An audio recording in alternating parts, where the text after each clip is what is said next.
بيبدأ الفيلم بمغني مشهور اسمه ار جي بيغني أغنية للجمهور، والجمهور بيكون متحمس جدا. وبعد ما بيخلص غنى بيروح عشان يشرب خمرة، وبيكون ار جي مدمن خمور بطريقة فظيعة. فبيقول له فيفيك مدير أعماله إن هو لازم يبطل شرب، لأن في قنوات كتير ما بقتش عايزة تشتغل معاه. وبيتجاهل ار جي كلامه وبيركب عربيته وبيمشي. وأثناء ما كان ار جي سايق بيشوف بنت بتعدي الطريق قدامه، وبيحاول يتفاداها عشان ما يخبطش فيها، وبيخبط في الشجرة. وبينزل من عربيته عشان يطمن على البنت وبيسألها عن اسمها. فبتقول له إن اسمها أروهي، وبتكون متعصبة جدا لأن الفلوس اللي كانت معاها كلها جابت بيها أكل، وبسبب اللي عمله وقع على الأرض. وبيعتذر لها أرجي ولكنها بتتجاهله وبتمشي. وبيركب أرجي عربيته وبيلاقي الخمرة اللي معاه خلصت. بيفكر إن هو يروح بار علشان يشرب. وبعد شوية بيروح أرجي البار بسيط جدا، وبيتفاجئ أرجي إن أروهي بتشتغل في البار ده وبتغني فيه، وبيكون صوتها حلو جدا. وبيحاول إنه يركز معاها علشان يستمتع بجمال صوتها، وهي بتاخد بالها إن هو مركز معاها ولكنها بتحاول تتجنبه. بتخلص أروهي وبتلاحظ إن أرجي جاي ناحيتها، فبتقول لصديقها سليم إن الشخص ده مجنون وإنه كان هيخبطه وهو سكران. فبيقلع أرجي النضارة علشان تقدر أروهي تتعرف عليه، وبتلف وبتتفاجئ إن هو أرجي. بترتبك جدا وبتعتذرله، وبتقوله إن هو المغني المفضل بالنسبة لها، وبتقوله إن هي مش مصدقة إن هو موجود في البار البسيط ده. هنا أرجي بيقول لها إن صوتها حلو جدا وإن ده مش مكانها. بتنكسف شوية أروحي، ولكن في الوقت ده بيجي فيفيك وبيقوله إن هو كان قلقان عليه جدا لأن عربيته متكسرة في نص الطريق. بيحاول ياخده علشان يمشي، لكن أرجي بيبقى عايز يكمل كلامه معاها. ولكن سليم بيقول لأروهي إن هما لازم يمشوا علشان الوقت اتأخر. بتمشي أروهي وبيسأل أرجي الجرسون عن مكان سكنها، وبيعرف أرجي مكان سكنها وبياخد مفتاح عربية فيفيك عشان يروح لها. وبعد شوية بيروح أرجيل مكان السكن بتاع أروهي، وبيبدأ ينادي عليها بصوت عالي. بتطلع أروهي وبتنصدم لما بتشوفه، فبيقول لها أرجي تنزل عشان يتكلموا وإنه مش هيمشي غير لما تنزل. بتنزل أروهي ولكن بتستخبى تحت العربية، وبتقول له إنه مش مسموح ليها تخرج من السكن في الوقت ده لأن ده مكان السكن الخاص بالشغل. فبيقول لها أرجي إن هو مش مهتم بشغلها، وبيطلب منها تسيب الشغل علشان هو هيساعدها إنها تبقى مغنية مشهورة. بتتردد في البداية وما بتبقاش فاهمة هو عايز منها إيه، ولكنها بتوافق في الآخر وبتقول له إن هي لازم ترجع السكن. وأثناء ما كانت داخلة السكن بينادي عليها أرجي باسمها. بترد عليه وبتقول له نعم. فبيسكت أرجيل ثواني وبيقول لها لا ولا حاجة، كنت عايزة أبص لك بس. بتمشي أروهي وهي سعيدة جدا باللي حصل. وتاني يوم بتروح أروهي لصاحب البار وبتقوله إن هي عايزة تسيب الشغل، ولكنه بيرفض وبيقول لها إن هي لو عايزة تسيب الشغل لازم تدفع الشرط الجزائي بتاع العقد. فبتقوله إن هي شافت المغني المشهور أرجي وقال لها ان هو هيكتشفها وان صوتها حلو. هنا صاحب المكان اللي هي شغالة فيه قعد يضحك ويسخر منها، وقال لها اكيد ارجي عمره ما هيجي هنا عشان واحدة زيك. في الوقت ده بيظهر ارجي والراجل ما بيبقاش مصدق نفسه، وبيكون سمع كلام الراجل. فبيقول له انت راجل مش محترم، ومش معنى ان هي شغالة عندك تكلمها كده. في الوقت ده بتشوف اروهي قد ايه ارجي مؤمن بموهبتها وقد ايه هو مستعد يدافع عنها. وبيقرر ارجي ان هو ياخد اروهي معاه ويسافروا مومباي. بيوصلوا مومباي فبيطلب منها ارجي ان هي تروح معاه لشركة انتاج.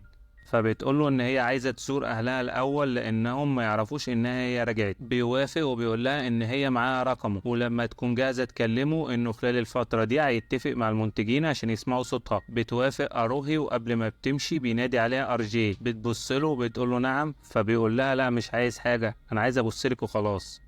بترجع أروهي لبيت أهلها، وبيكون واضح إن هم من أسرة فقيرة جدا وإنهم معتمدين على مرتب أروهي. بتسلم أروهي على والدها وبتفضل تهزر معاه، وبعد كده بتسلم على والدتها وبتقول لها إن هي سابت الشغل وقابلت مطرب مشهور اسمه ار جي وهيساعدها تغني في الحفلات. بتتغير ملامح والدتها وبتتضايق جدا لأنهم معتمدين على الفلوس اللي بتبعتها لهم. ومن الحزن بتدخل والدتها المطبخ، تدخل وراها أروهي وبتقول لها إن الأمور هتتحسن لما تغني في الحفلات. بتتضايق والدتها وبتقول لها ان الشغل ده هو اللي مضمون في حياتها وان ارجي ممكن يكون بيضحك عليها. في الوقت ده بيكون ارجي في شركة انتاج وبيحاول يكلم صاحب الشركة علشان يسمع صوت اروهي، وبعد محاولات كتيرة بيوافق صاحب الشركة انه يسمع صوت اروهي. فبيفرح أرجي وبيشكره على موافقته. بيخرج أرجي وبيتصل بأروهي علشان يخليها تستعد لمقابلة المنتج. هنا بيطلع عليه بلطجية وبيضربوه علشان لغى حفلة بدون ما يرجع الفلوس لصاحبها، فبيتنقل أرجي للمستشفى في سرية تامة، وبيكون ما بين الحياة والموت. وبيتفق فيفيك مدير أعماله مع المستشفى إن مفيش خبر يتسرب للصحف، وده علشان ما يخسرش شغله. ولكن من سوء الحظ بتكون أروهي عايزة تتواصل مع أرجي وبتحاول كتير جدا، ولكن بيرد عليها فيفيك وبيكذب عليها وبيقولها إن أرجي في لندن وهيرجع كمان شهر، وبيقفل معاها من غير ما يديها فرصة تكمل كلامها.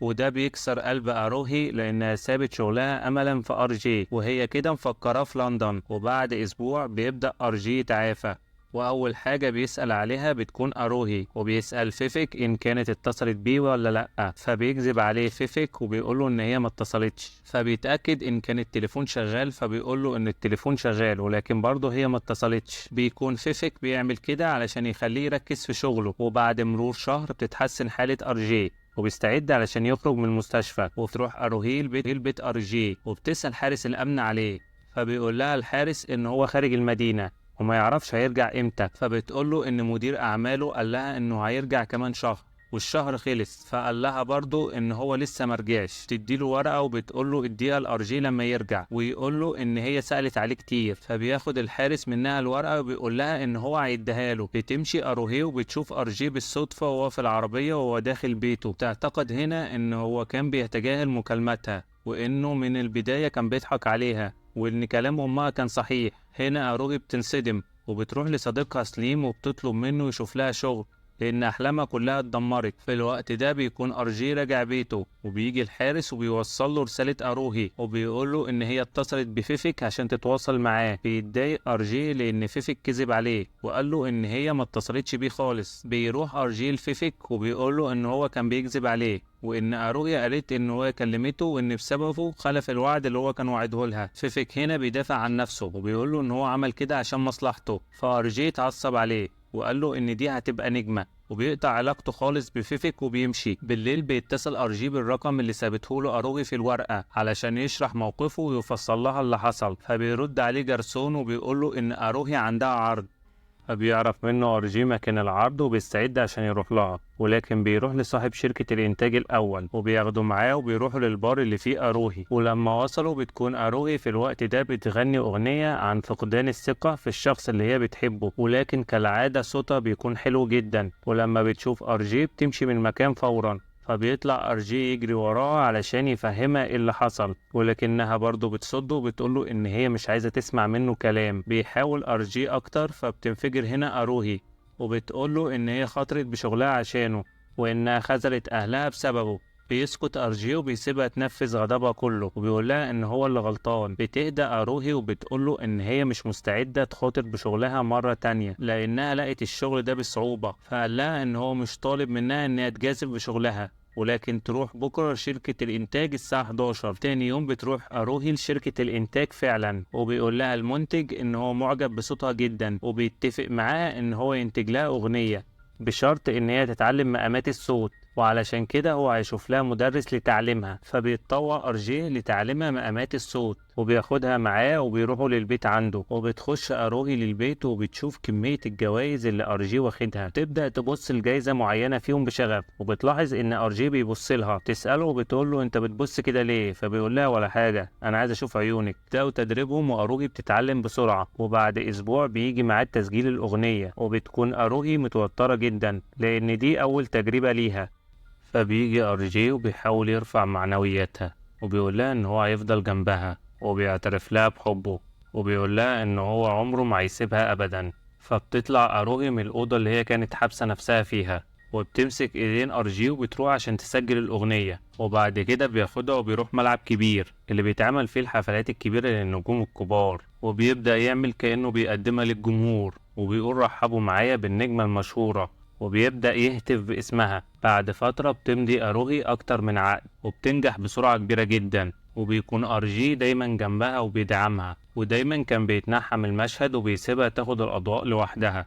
بتترشح أروهي إلى جايزة أفضل مغنية في الهند، وبتكون وهي داخلة بتدور على أرجي علشان يشاركها اللحظة المهمة دي، ولكن في الوقت ده بيكون أرجي في البار بتاع الحفلة وكالعادة بيشرب خمرة وبيتفرج على أروهي، ولكنه بيبدأ يسمع اتنين جنبه في البار وهم بيقولوا إن أرجي هو السبب في نجاح أروهي، ولكنه برضه واحد سكران طول الوقت وأكيد هيأذيها وهو مش حاسس بسبب الخمرة، وإن هو هيقضي على مستقبلها وممكن يكون بيستغلها عشان هي من أسرة فقيرة. بيسمع أرجي الكلام ده وبيتأثر بيه جدا، ولكنه برضه بيشك إن هو هيقدر يكون جنب أروهي من غير ما يأذيها.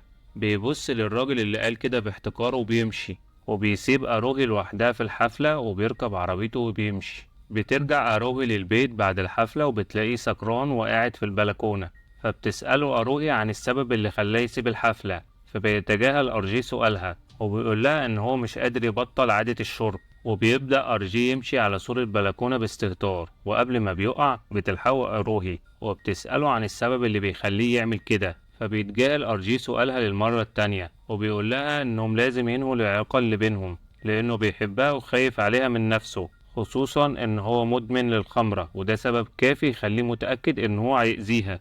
ولكن أروهي بتبقى متمسكة بيه لآخر لحظة وبتقوله إن هي هتساعده إنه يبطل شرب خمرة، فبيغضب أرجي وبيقولها إن هو عدو نفسه وإن هي هتبقى سعيدة مع غيره ومن الأفضل تمشي وتسيبه. فبيتكسر قلب أروهي وبتسيبه وبتمشي، وبيكتشف أرجي بعد ما بتمشي إن هو مش هيقدر يعيش من غير أروهي، وبيجري وراها وبيلحقها في الشارع وبيعتذر لها. فبيقلع أرجي الجاكيت وبيحطه على دماغه ودماغها وبياخدها بعد كده وبيرجعوا البيت مع بعض. وبتبات أروهي في الليلة دي مع أرجي، وتاني يوم بتنتقل أروهي علشان تعيش مع أرجي في بيته، وبتكون سعيدة جدا إن هي بتشاركه في كل حاجة وبتحاول إن هي تبعده عن عادة الشرب عن طريق إن هي تكون جنبه وتحتويه. وبتفضل تتكلم هي ووالدتها، ووالدتها بتقولها إن هي مش هتقدر تمنعه عن عادة الشرب. بالفعل حال أرجي بيبدأ يتصلح وبيتصالح مع مدير أعماله فيفيك، وأثناء ما كانوا هم قاعدين بيقول أرجي لفيفيك إنه عايز يرجع تاني للغنى ويكمل مشواره. بيفرح فيفيك بكلام أرجي لأنه هو صديقه الوحيد وأكيد هيتمنى له الخير. بيروح أرجي عشان يسجل لشركة إنتاج أغنية وبيبدأ يغني، لكن المفاجأة إنه مش بيقدر يغني بشكل صحيح وبيبدأوا يتريقوا عليه لأنه فقد أحباله الصوتية بسبب الشرب. وبيحس أرجي بده وبيسيب الاستوديو وبيمشي، وبيروح وراه فيفيك وبيسأله عن السبب اللي خلاه يمشي، وبكل حزن بيقول له أرجي إن أحباله الصوتية تلفت وإنه مش هيقدر يغني مرة تانية. بيرجع أرجي لبيته وبيبدأ يكسر في كل حاجة وبيكون غضبان جدا. بتيجي أروهي وبتحاول تفهم منه إيه اللي مزعله، ولكن هو بيكون مخبي عليها، بيقولها مفيش حاجة. وبيحاول يغير الموضوع، بيقولها إن هو طلب أكل عشان ياكلوا مع بعض. وبيروح أرجي عشان يستلم الأوردر، فبيطلب منه بتاع الدليفري التوقيع، فبيقوله أرجي مفيش مشكلة. ولكن هنا بتاع الدليفري بيقوله لأ مش توقيعك انت، توقيع أروهي. بتنكسر نفس أرجي وبيحاول يبتسم عشان يخبي حزنه وبيقوله مفيش مشكلة، وبيروح ينادي أروهي. وفي الوقت ده بتكون أروهي سامعة ولكنها بتحاول تعمل نفسها مش سامعة، وبيروح لها أرجي وبيقول لها، فبتقول له أروهي مش مشكلة هبقى امضيله بعدين، ولكنه بيقول لها إن اللحظات دي ثمينة جدا وما بترجعش. فبتروح أروهي تمضيله وهي بتقدم رجل وبتأخر رجل. وتاني يوم بيرجع أرجي لعادة الشرب مرة تانية، ولكن الأسوأ إن فيفيك بيقول له إنه اتحجز على كل أمواله في البنك بسبب التهرب الضريبي، وطبعا لو ما اشتغلش قريب هيخسر كل أملاكه بالكامل. على الجانب الآخر بتكون أروهي بتكمل مشوارها في نجاح وبتصور فيلمه، ولكنها بتبقى حزينة ومشتتة بسبب تفكيرها في أرجي. وبعد ما تخلص بترجع أروهي للبيت وبتلاقي البيت متبهدل جدا، وبيكون أرجي مش في وعيه وبيدور على مشروب عشان يسكر ولكنه ما بيلاقيش حاجة، فبيبدأ يكسر كل حاجة قدامه زي المجنون. وبتحاول أروهي إنها تهديه وبتروح عشان تجيب له مية يشربها، ولكن أرجي بيكون وصل لمرحلة سيئة جدا، وهي إنه بيشوف فلوس في شنطة أروهي فبيسرقها علشان يروح يشرب بيها. بترجع بالمية وبتلاقيه ماسك شنطتها فبتستخبى علشان ما تحرجهوش وتكسره أكتر من كده. بياخد أرجي الفلوس وبيمشي من غير ما بيبصلها. تاني يوم بالليل بيكون في حفلة تكريم لأروهي، وبتكون أروهي في غاية الحزن على أرجي. بيجي أرجي الحفلة دي علشان يشوف أروهي، ولكن بيلاحظ إن هي حزينة فبيحاول يروح لها عشان يدعمها، فبيمنعه الأمن. فبيبدأ أرجي يتعصب عليه وبيفقد أعصابه وبيبدأ يقول إن هو برضه بتحاول أروهي إن هي تحوش الأمن وتمنعه كمان عن اللي هو بيعمله، لكن بيضربها بالغلط. هنا ارجي نفسه بينصدم من اللي هو بيعمله، فبيمشي ارجي وهو حاسس بالندم. بيرجع للبيت وبانفعال شديد بيبدأ يكسر في كل حاجة قدامه لانه كان سبب في اذية البنت اللي بيحبها. بيصحى على اروهي وهي بتشيل الازاز من رجليه، ولكنه بيبدأ يتعامل معاها بعنف شديد وبيطردها بره البيت وبيقولها ما تجيش هنا تاني، وبيقفل الباب في وشها. فبتبكي اروهي على الباب وبتقوله ان هي بتحبه جدا، وان هي هتساعده ان هو يتحسن ويرجع لطبيعته، وانه مهما حصل هي مش هتقوم ومش هتمشي. بيفتح ارجي الباب وبيخرج لها وبيبدأ يعيط وبيقول لها ان هو فعلا محتاج مساعدتها. في الوقت ده بتقرر اروهي ان هي تسيب شغلها وتلغي كل حاجة عندها، وبتاخده المكان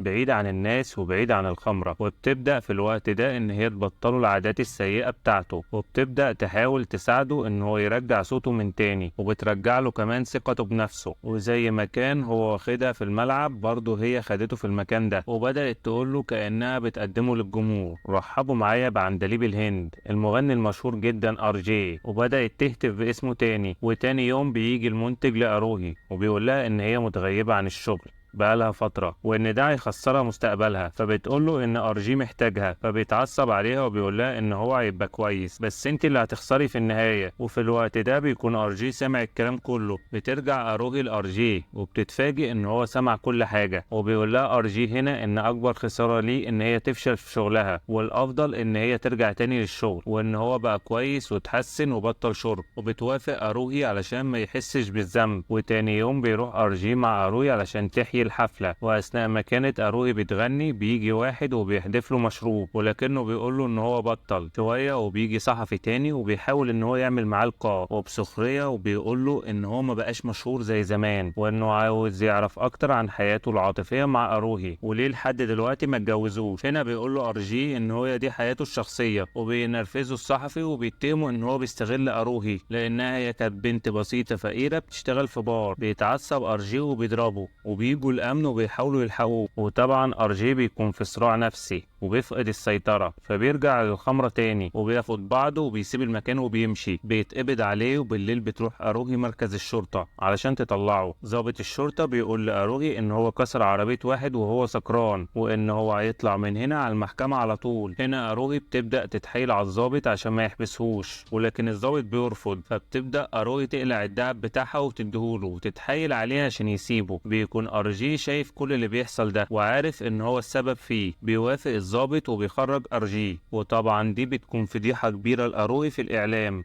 بترجع اروهي وارجي للبيت، ولما بينام ارجي بتتكلم اروهي مع المنتج وبتقوله ان هي عايزه تلغي كل العقود بتاعتها عشان تفضل مع ارجي وتهتم بيه. المنتج هنا بيقول لها انت كده بتضيعي كل حياتك وكل اللي انت بنيتيه، وانت دلوقتي بقيتي نجمه ومهما تحاولي مع ارجي مش هيبطل. هنا اروهي بتقوله ان هي هتتقبل ارجي زي ما هو، ولو انحطت في اختيار ما بين مستقبلها وما بين ارجي هتختار ارجي، وانه حتى لو فضل على وضعه ده وفضل يشرب برضه هتفضل معاه. بيمشي المنتج وهو مستغرب، وبتكون اروهي متدمره وبتعيط، وبيكون ارجي سامع الحوار كله وبيسمعها وهي بتعيط، وبيبدا يحس بالندم لانه كان سبب في خسارتها مستقبلها. تاني يوم بيصحى ارجي وبيروح لاروهي جري، وبيبدا يوعدها ان هو هيبطل كل عاداته السيئه وهيبطل يشرب، وبيقول لها ان هو خارج دلوقتي ورايح الجيم وخلاص هيبطل شرب. فبيقول لها تحضر الاكل على ما يرجع، وبياخد بعضه وهو خارج بيقول لها اروهي كعادته. فبتبص له وتقول له نعم. فبيقول لها لا مفيش حاجة، عايز ابصلك بس. بيطلع ارجي وبيركب العربية بتاعته، وبتكون اروهي في الشباك. بيمشي ارجي بالعربية وبيبدأ يتذكر كل لحظاته الحلوة مع اروهي، وبيوصل عند الجسر ده وبيطلع على الجسر وبينط ارجي وبينتحر وبينهي حياته وبيسيب اروهي تكمل حياتها. بتعرف اروهي الخبر وبتجري على الجسر، وبتكون في حالة صدمة شديدة جدا، وبترجع البيت وبتبدأ تكسر في كل حاجة تخصه. تاني يوم بتقرر ان هي هتسيب بيت ارجي وتنساه تماما لانه بالنسبة لها تخلى عنها، ولكن اروهي ما بتكونش مدركة انه عمل كل ده عشان بيحبها. فبيجي فيفيك وبيقول لاروهي ان هي لازم تكمل شغلها، وبيقول لها ان هو كان دايما بيبعد عنها ارجي، لكن ارجي كان دايما بيقول له ان هو مستعد يضحي بحياته عشان مستقبلها، وان طول الفترة الاخيرة دي هو عايش عشانها بس. ولما عرف ان هو نقطة ضعفها انتحر علشان تكمل هي المشوار. بتقتنع اروهي بكلام فيفيك وبتقرر ان هي تحقق حلم ارجي، وبتبدأ تاني تحيي حفلات وتسجل اغاني. وفي احدى الحفلات اللي بتكون في الاستاد اللي هو وديهولها بتشوف اروهي ارجي وسط الجمهور